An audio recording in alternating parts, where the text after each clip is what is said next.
সাবজেক্টৰ বাহিৰৰ এই অঞ্চলত মোৰ আগমন বহু আগত প্ৰায় যেতিয়া মই বিশ্ববিদ্যালয়ত পঢ়ি থাকো 84-85 চনত তেতিয়া ইয়াত যিখন হাই স্কুল ইয়াত আছে সৰকাৰি হাই স্কুল সেইখন প্ৰতিষ্ঠাৰ লগত জড়িত কবিৰ আহমদ চৌধুৰী ইছমাইল আলী আৰু বহুতো শিক্ষানুৰাগী ব্যক্তিৰ লগত মোৰ চিনাকি আগৰে পৰা অহা যোৱা সদায় কৰিছিলোঁ মই বহুদিন মুৰাজাৰৰ পৰা ইউনিভাৰ্চিটিৰ থাকোঁতে মুৰাজাৰৰ পৰা মই খোজকাঢ়ি চৌধুৰী বজাৰলৈ বহুত দিন আহিছিলোঁ এবাৰ নহয় দুবাৰ নহয় বহুত দিন আহিছোঁ মোৰ বন্ধুসকলৰ লগত লগ ধৰিবলৈ শিক্ষাৰ প্ৰতি আগ্ৰহ ছাত্ৰ জীৱনৰ পৰাই ৰিসেন্টলি স্পোকেন ইংলিছৰ কথা ছাত্ৰ ছাত্ৰীসকলে নিশ্চয় শুনিছা এই সন্দৰ্ভত আকৌ পুনৰ বহু বছৰৰ পিছত চৌধুৰী বজাৰলৈ অহা যোৱা আৰম্ভ হৈছে সিৰাজউদ্দিন আজমল সাহেব আমাৰ অতি উদ্যমী আৰু এনাৰ্জেটিক এমএলএ সিৰাজউদ্দিন আজমল সাহেবে সমষ্টিত শিক্ষাৰ দিশত এটা আমূল পৰিৱৰ্তন আনিবলৈ বহু আঁচনি লৈছে সেই আঁচনিসমূহৰ ভিতৰত ল'ৰা ছোৱালীয়ে যাতে ভালদৰে ইংৰাজী ক'ব পাৰে ইংৰাজী এনেকুৱা এটা বিষয় যি বিষয় জানিলে যি স্পোকেন ইংলিছ জানিলে সাধাৰণ গ্ৰামাৰ ইত্যাদিটো ক্লাছ 10 লৈকে 12 লৈকে শিকেই কিন্তু তাৰ পিছত যেতিয়া ইন্টাৰভিউ ইত্যাদিত সন্মুখীন হয় তেতিয়া অতি সুন্দৰকৈ ইংৰাজী ক'ব নোৱাৰে even they get 80-90% marks in their last HSLC and HS examinations but they fail to face the interview due to the communication skill due to the lack of communication skill তোমালোকৰ এই অঞ্চলৰ হয়তো নিজকে নিজে বহুতে চিনি নাপায় নিজৰ ভিতৰত কি আছে এই কথাটো বহুতে আৱিষ্কাৰ কৰিব পৰা নাই বাবে তো সেকেন্ড ডিভিজন পাইছো বা ফাৰ্স্ট ডিভিজনে পাইছো মই আৰু কি কিন্তু মানুহে তেওঁৰ নিজৰ ভিতৰত যিটো হুনৰ যি talent which is dormant or which is inside himself সেই কথাটো ডিসকভাৰ কৰিব লাগে প্ৰত্যেক মানুহক আল্লাহ পাকে এটা যোগ্যতা যি মানে সৃষ্টি কৰিছে এটা সৰু গল্প though it look like a humorous story এটা জক টাইপৰ লাগে কিন্তু তাৰ ভিতৰত এটা লেসন আছে এজন মানুহে এটা খুব দামী এটা হীৰা এ ভ্যালুয়েবল ডায়মণ্ড লগত লৈ ট্ৰেইনত জাৰ্নি কৰি আছে তে বহুত দামী কোহিনুৰতকৈ আৰু বেছি দামী হয়তো লগতে এটা চুৰ বেছি মূল্যৱান বস্তু থাকিলে মানে চুৰেও খবৰ পায় ক'ত কি আছে সেই চুৰটো সেই ট্ৰেইনত উঠি গ'ল উঠি 3 দিন 3 ৰাতি ভ্ৰমণ কৰি লাষ্ট ডেষ্টিনেশ্যনত গৈ সেই মালিকক ক'লে হীৰাৰ মালিকক ক'লে যে বন্ধু তোমাৰ লগত মই 3 দিন 3 ৰাতি আছিলো কিন্তু তুমি ডায়মণ্ডটো ক'ত থলা মই ডায়মণ্ডটো ইমান বিচাৰিলো তোমাৰ যিমান বেগ আছে ট্ৰাংক আছে সবতে মই বিচাৰিলো ক'ত থৈছিলা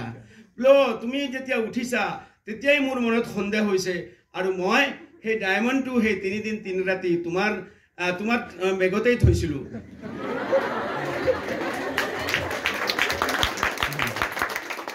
কাৰণ সবতে বিচাৰিব কিন্তু বেগতটো কি তাৰ নিজৰ বেগত ক'ত বিচাৰিব এইটো এই কথাটো হাঁহি উঠা আৰু জকৰ কথা নহয় এইটো হল যে সেই চুৰটোৱে এইটো নাজানিলে যে তাৰ বেগতে তাৰ পকেটতে সোমাই আছে সেই ডায়মণ্ডটো বুজি পাইছানে নাই আমি প্ৰত্যেকেই আমি জানিব লাগিব আৱিষ্কাৰ কৰিব লাগিব এই কোনোমতে পাছ কৰা নহয় তাৰ ভিতৰত কোনখিনিত আমাৰ ট্যালেন্ট আছে কোনখিনিত আমাৰ প্ৰতিভা লুকাই আছে এইটো আমি ডিসকভাৰ কৰিব লাগিব মই ইংৰাজী নাজানো I don't know how to speak English Mustafizur is a gem in your area বুকাত পদুম ফুলৰ নিচিনা এই অঞ্চলত এইটো এটা দান এইটো এটা আল্লাহৰ দান যে you have got Mustafizur he went to Dubai and we request him to come back Dubai যোৱাটো কিমান হেৰিৰ কথা কষ্টৰ কথা অধ্যৱসায়ৰ কথা তাতকৈ এটা ভাল চাকৰি পাইছিল কিন্তু আমি তেওঁ ঘূৰাই আনিলো গতিকে চিনি পোৱা discover Mustafizur fast and discover yourself. You understand it? Try to learn English. English কোনো কঠিন বস্তু ভাবিলেই কঠিন হৈ যাব। আমি অসমীয়াও ভালদৰে উচ্চাৰণ কৰিব লাগিব। বুজি পাইছা নাই? মই ভাত খাম এইটো কোৱাচোন কোনবা মই ভাত খাম নহয়। হটো উচ্চাৰণটো অসমীয়াত KH কোন নিচিনা মই ভাত খাম কা বুজি পাইছা নাই মই ভাত খাম এনেখন খুবলা এনেখন খুবলা এনেখন মৰমৰ দেশ নহয় দন্ত্য দটো উচ্চাৰণ কৰে ডৰ নিচিনা এনেখন মৰমৰ দেশ কিন্তু ড নকবা কাৰণ ড এটা বেলেগ আখৰ মানে বুজি পাইছা কিন্তু ডৰ নিচিনা এইটো উচ্চাৰণ হ'ব লাগে আমি পঢ়িছো নহয় আমি পঢ়িছো বুজিছা আমি পঢ়িছো লৰা লৰা নহয় আৰু লৰা নহয় লৰা মানে তো দৌৰা লৰা বুঝে অসমী মানুহে কেনেকৈ উচ্চাৰণ কৰে সেই কথাটো আমি লক্ষ্য কৰিব লাগিব লক্ষ্য ক'ত কৰিব লাগিব বিদ্যা শিক্ষা হল আটাইতকৈ সহজ বস্তু ন অজ্ঞানতা যে অজ্ঞতা ignorance is very costly ignorance যে নজনা ignorance হল ইমান কষ্টলি বস্তু বহুত দামী বস্তু আৰু জ্ঞান হল একেবাৰে পানীৰ নিচিনা সস্তা বস্তু সস্তীয়া বস্তু পেন স্পেলিং তো কৰাচোন কোনোবা এজন ষ্টুডেন্টে P E N P E N হে পেন যে P E N পেন মই 1 লাখ টকা পুৰস্কাৰ ঘোষণা কৰিলো ইয়াত কোনোবাই পাহৰিব পাৰিবা নেকি পেনৰ স্পেলিং নাই নোৱাৰো কোৱা নহয় নহয় হয় নে নহয় কলে তাৰ উত্তৰটো হ'ব নহয় নোৱাৰো পাহৰিব পাৰিবা নে নোৱাৰো নোৱাৰো নহয় নোৱাৰো ৰণ নিচিনা এইটো হ'ব লাগে এজন মানুহে কৈছিল মুখত নহয় কেঁচা তামোলৰ যে গুল হেৰিটো বাকলি গুচাই সেইটো মুখত ভৰাই কথা কলে অসমীয়া হৈ যাব আৰু তামিল ভাষা কেনেকুৱা এটা কলহৰ ভিতৰত নহয় এই সৰু সৰু শিলগুটি ভৰাই এনেকুৱা জুকাৰি দিলে যি হ'ব সেইটো তামিল ভাষা নাই মই এইটো ধেমালি কোৱা নাই মানে প্ৰত্যেক ভাষা উচ্চাৰণ কৰোতে অলপ আৰ্টিফিশিয়াল হ'ব লাগিব আৰ্টিফিশিয়াল বুইছা কৃত্ৰিম হ'ব লাগিব বুজি পালা নাই সিলেটি এজন মানুহে ইংৰাজী কওঁতে যদি সিলেটি টিউনটো আহি যায় এসেন্টটো আহি যায় তেন্তে he can not speak well বুজি পাইছা নাই যুগৰ পৰিৱৰ্তন হৈছে মই এদিন ইয়াত 11 আৰু 12 ক্লাছত মই কৈছিলোঁ যুগৰ পৰিৱৰ্তন হৈছে আমাৰ দৃষ্টিভংগীৰ পৰিৱৰ্তন হৈছে মই কৈছিলোঁ এদিন যে বুধিয়ক কাউৰী গল্পটো পঢ়িছিলোঁ নে আমি কি গৈ পানীৰ কলহৰ তলত পাইছিল কি অকমান পানী কি কৰিছিল বুধিয়ক কাউৰীয়ে শিলগুটি এটা এটা কৈ কিমান সময়ত এইটো ভৰ্তি কৰিলে হয় নহয় তাৰ পিছত পিয়াহ পলুৱাই গুচি গ'ল আজিৰ দিনত হেই বুধিয়ক কাউৰী বুৰ্বক কাউৰী হৈ গৈছে আজিৰ কাউৰীয়ে ষ্ট্ৰ এই পাইপ বিচাৰিব কোকা কোলা খাই যে পাইপ সেইটো বিচাৰিব শিলগুটি বিচাৰি ইমান সময় নষ্ট কৰাৰ মানে সময়ও নাই কাউৰীৰ বুজি পাইছে না যুগৰ পৰিৱৰ্তনৰ লগে লগে আমিও নিজকে পৰিৱৰ্তন কৰিব যদি নোৱাৰো তেনেহ'লে আমি পিছ পৰি যাম we should adjust ourselves with any new environment নতুন পৰিবেশৰ লগত আমি খাপ খাব লাগিব যেনে মাছ তেনে জাল আমি যেনে মাছ দেখো তেনে জাল গুঠো আছে নাই জাল যদি বৰালি মাছ হেৰি কৰে সৰু সৰু ফুটা থকা জাল হলে হ'ব নেকি নহব আৰু আজিৰ যুগত পঢ়া শুনা আৰু কিতাপ পত্ৰ ইমান সুলভ হৈছে আৰু ভাল হৈছে আগতে কৈছিল আমাৰ দিনত মানুহে কৈছিল কি just a minute please sorry তেওঁ ইচ্ছা প্ৰকাশ কৰিছে আহিবলৈ লণ্ডন স্কুল অফ ইকনমিক্স পৰা মাস্টাৰ ডিগ্ৰী লৈ আহিছে he is a master MA what is MA you know কি master of arts he is a master over the subject master মানে প্ৰভু and subject হল তেওঁৰ গোলাম বুজি পাইছা নে নাই think over it you should be a master over a subject এটা সাবজেক্টৰ মাস্টাৰী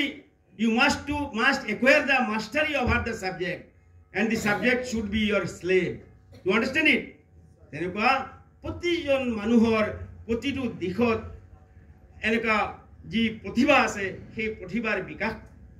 কৰিব লাগিব গতিকে বন্ধুসকল আপোনালোকে ৰাতিপুৱাৰ পৰা বহুত অপেক্ষা কৰিছে সঁচাকৈয়ে মোক যে প্ৰধান মুখ্য অতিথি হিচাপে যে নিৰ্বাচন কৰিছে আসলতে এইটো মই মুখ্য অতিথিৰ উপযুক্ত নহয় মুখ্য অতিথি এই কাৰণে কৰিছে বেছিভাগেই মোৰ ছাত্ৰসকলে তেওঁলোকৰ শিক্ষকক প্ৰধান অতিথি হিচাপে কৰিছে সেইটো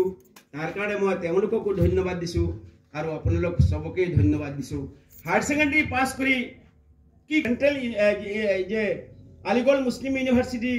বা জামিয়া মিলিয়া জৱাহৰলাল নেহৰু ইউনিভাৰ্চিটি দিল্লী ইউনিভাৰ্চিটি এইবিলাক ইউনিভাৰ্চিটিত ভৰ্তি হ'বলৈ হ'লে হায়াৰ ছেকেণ্ডাৰী পাছ কৰি এটা কম্পিটিটিভ পৰীক্ষা দিব লাগে সেইটো এপ্ৰিল মে মাহত হ'ব কি কয় এইটো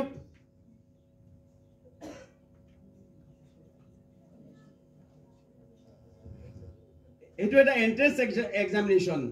এটা competitive examination for the admission to central university CUTE গতিকে সেই ইউনিভাৰ্চিটিত পঢ়াৰ কাৰণে এইবিলাক গাইড বুকো আছে I have brought the guide book মই মোৰ স্কুলত হায়াৰ ছেকেণ্ডাৰী পাছ কৰা ল'ৰা ছোৱালীক এমাহৰ ক্লাছ ল'ম বুলি কৈছোঁ তেওঁলোকক সেই গাইড বুকখন আনিছোঁ মই দিল্লীৰ পৰা গতিকে সেইটো এটা কম্পিটিশ্যন আজিকালি হ'ল প্ৰতিযোগিতাৰ যুগ কম্পিটিশ্যন যদি নকৰা তেনেহ'লে প্ৰতিযোগিতা মানে এইটো হ'ল এটা হেৰি আছে ইংৰাজী এষাৰ কথা আছে সাৰ্ভাইভেল অফ দ্য ফিটেষ্ট মানে you can not survive if you are not fit যেনে তেনে থাৰ্ড ডিভিজন যেনে তেনে পাছ কৰাটো সাধাৰণ কথা কিন্তু মই কৈছোঁ যেনে তেনে পাছ কৰা সকলো একো একোটা জেনিয়া যি হ'ল এতিয়া যাতে আমি আৰু পিছুৱাই নাযাম যোগ্য ভোগ্য বসুন্ধৰা এই বসুন্ধৰা যে এই পৃথিৱীখন যোগ্যসকলৰ বাবে গতিকে নিজে কোন দিশত নিজৰ পাৰদৰ্শিতা দেখুৱাব পাৰা মই কৈছোঁ প্ৰত্যেকজন ল'ৰা ছোৱালীক আল্লাহ পাকে এক বিশেষ এটা গুণ দি পঠাইছে সেই গুণটো আমি নিজৰ মাজত আৱিষ্কাৰ কৰিব লাগিব গতিকে মই আৰু বেছি দীঘলীয়া নকৰোঁ আপোনালোকৰ মূল্যৱান সময় মই ইয়াত আহি মূল্যৱান সময়ৰ কিমানখিনি মই সেইখিনি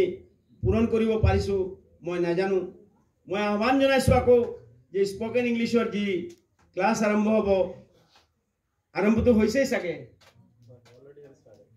they have already started the spoken English try to speak English well আনকি মই নিজকে ডেভেলপ কৰিব পৰা নাছিলো when I was a teacher in the in Hojai College which is now upgraded into Rabindranath Tagore University I have retired on 2018 কিন্তু মই retire হোৱাটো মই গমেই পোৱা নাই মই ভাবো মই এতিয়াও চিৰ তৰুণ হৈ আছো তোমালোকৰ নিচিনা ডেকা গাভৰুৰ নিচিনা মোৰ শক্তি মোৰ বল মোৰ মনৰ শক্তি এতিয়াও অটুট আছে ইনশাআল্লাহ আৰু মই এতিয়াও মাইলৰ পিছত মাইল খোজ কাঢ়ি যাওঁ বা আগবাঢ়ি যাওঁ বা যিবিলাক মৌলানা বদৰুদ্দিন আজমল সাহেব বা সিৰাজুদ্দিন আজমল সাহেবে যিবিলাক প্ৰগ্ৰাম আৰম্ভ কৰিছে দে আৰ এনথুচিয়াষ্টিক মানুহে তেওঁলোকক চিনি পোৱা নাই গতিকে সেই প্ৰগ্ৰামবিলাক যাতে আগবাঢ়ি যায় 100% ষ্টুডেণ্টে এই ক্লাছত এডমিশ্যন ল'বানে নাই 100% ল'বা চোৱা মই নিজে স্পকেন ইংলিছত আৰু কেইবাজনো লৈছিলোঁ 60,000 rupees হ'লে এডমিশ্যন ফিজ আৰু পাৰ মান্থ 4 মাহত 20,000 কৈ অৱশ্যে আমাক অলপ ডিছকাউণ্ট দিছিল 4 মাহ পঢ়িবলগীয়া হৈছে ডু আণ্ডাৰষ্টেণ্ড ইট 60,000 কিন্তু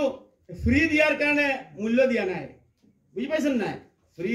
দিয়াৰ কাৰণে মূল্য দিয়া নাই বহুত কৈছিলোঁ যে ষ্টুডেণ্টৰ পৰা অলপ ফিজ লওক কিন্তু তেখেতে মানা নাই I invite the teachers also' they should take admission in these spoken English classes along with their students ইংৰাজী আমাৰ নিজৰ ভাষা নহয় বিদেশী ভাষা গতিকে ইংলেণ্ডৰ এজন প্ৰধানমন্ত্ৰীয়ে ৰাছিয়াত গ'লে তেওঁৰ লগত ট্ৰেন্সলেটৰ থাকিব লাগে তেওঁ ৰাছিয়ান কথা ক'ব নোৱাৰে সেইটো কোনো উইকনেছ নহয় দুৰ্বলতা নহয় বুজি পাইছা নাই আমেৰিকাৰ ৰাষ্ট্ৰপতি যদি গ্ৰীচলৈ যায় গ্ৰীক ভাষা তেওঁ জানে নেকি নাজানে সেইকাৰণে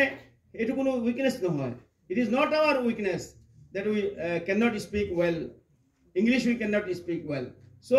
teacher সকলেও বিশেষকৈ মই আহ্বান জনাম যিবিলাক প্ৰাইভেট স্কুলবিলাক আছে এই অঞ্চলত সেই প্ৰাইভেট স্কুলবিলাকৰ চৰকাৰী স্কুলবিলাকৰ শিক্ষকসকলে যাতে এই আন্দোলনত জইন কৰে। এইটো ক্লাছ বা শিক্ষা প্ৰতিষ্ঠান মই কোৱা নাই,